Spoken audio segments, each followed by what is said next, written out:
how to deal with arguments. And this is something that we come across, at the end of the day nowadays, especially having a healthy argument or having a healthy discussion is very, very, very crucial as we come across so many different people in our days. So it could be somebody, haven't you ever met somebody so in such an argumentative energy all the time?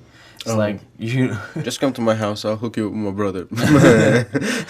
Sometimes even me and my dad tagged him on that guy, and he's just like over every top. I've never met a person like, and I grew up with him. Like over every topic, he will find a way to make a debate out of it. But now, like we've been doing it for so long, we've learned from like all the faults that we've had in our whenever we're going into an argument, and we're trying to change it into having a conversation.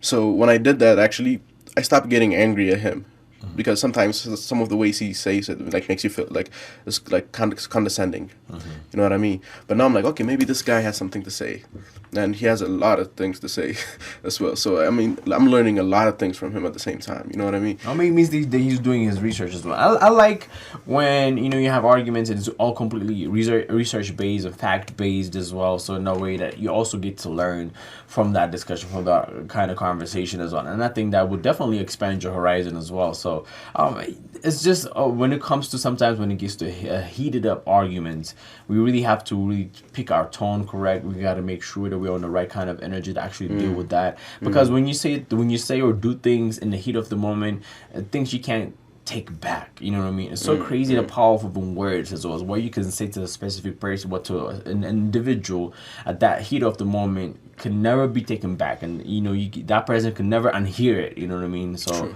true. It's really wise to be aware of the state that you're in before you step into any kind of disagreement, or before you actually trying to make a point, and you see the emotions that you carry.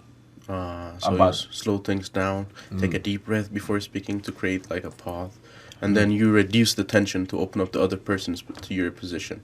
Yeah. So I feel like especially the ability to make a crack of a joke, for example, could take you a far way in like convincing the other person to come to your side of the perspective. You got to be really careful there as well. I mean, and at the same time, if you're willing to make a joke, you have to also be willing to accept a joke when people are making fun of you as well. Well, you got to make sure that person is willing to accept any kind of joke at that moment. Oh, absolutely, absolutely. Reading energy is very crucial. And I think that's one of the things that, like, when you walk into a room or when you're having a conversation, you really have to look deep into that person and see if they are, what kind of energy they are. Are they mad? Are they happy? Are they tired? Are they I mean, what that person feeling must definitely be considered before you actually step in and do like any kind of jokes, because that might actually put you on another corner that you did not even anticipate you should be in. Yeah, this actually reminds me of this perfect interview that I saw on The Daily Show by Trevor Noah.